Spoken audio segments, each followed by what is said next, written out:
আসসালামু আলাইকুম বন্ধুরা, কেমন আছেন? আশা করি ভালো আছেন। আজকে আমি বানাবো মজাদার চিজ বল। আর চিজ খাইতে কার না ভালো লাগে। আর দেখেন চিজটা, আরে কত মজা লাগে খাইতে। হ্যাঁ, আসলে বন্ধুরা এটা লালচ দিচ্ছি না। আসলে আমার ভিডিও দেখে যদি আপনাদের ভালো হয় তাহলে আমি খুশি এটার থেকে। আর যদি আমার পেজটা যদি ফলো না করে থাকেন তাহলে দয়া করে ফলো করে নেবেন। আচ্ছা, চলুন উপকরণগুলি দেখে আসি কী কী লাগে। এই যে প্রথম নিয়ে নিলাম সিদ্ধ করা আলু। এটা গ্রেট করে নিচ্ছি, বা চাইলে আপনি হাতের সাহায্যে এটা মানে মাখিয়ে নিতে পারেন।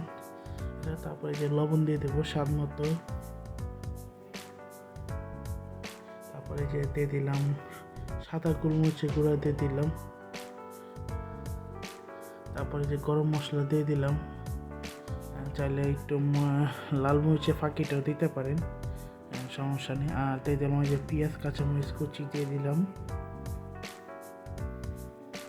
দেওয়ার পরে যে চামচের সাহায্যে এটা মিক্স করবো ভালো মতো। আর হাতেও মিক্স করতে পারবেন, সমস্যা নেই কোনো।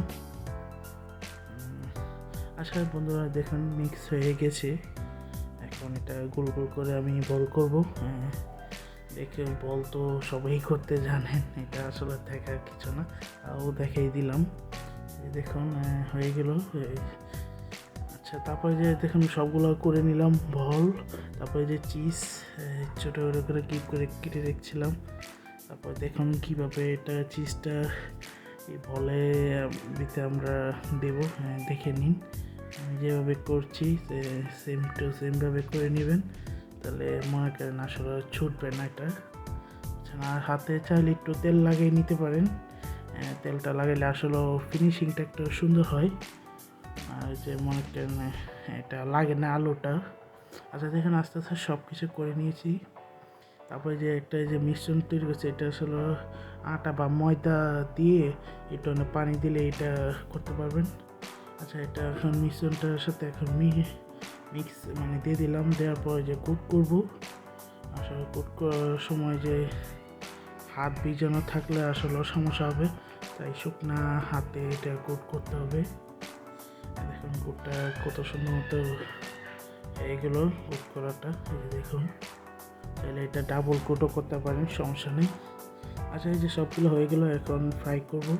ফ্রাই করে যে দেখুন তেলটা লো হিটে করার পর যে দিয়ে দিলাম ভোলগুলো। দেওয়ার পর আস্তে আস্তে করে এটা ফ্রাই করবেন।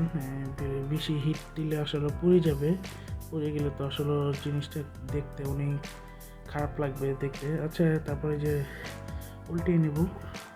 উল্টিয়ে নিয়ে 5 থেকে 6 মিনিট পর্যন্ত আমি এটা ভাজবো। ভাজার পরে যে হয়ে গেল আমাদের মজাদার চিজ বল। আর বন্ধুরা বেশি বেশি করে লাইক এবং শেয়ার এবং ফলো করে নেবেন। আজকের জন্য বিদায়, আলবিদা।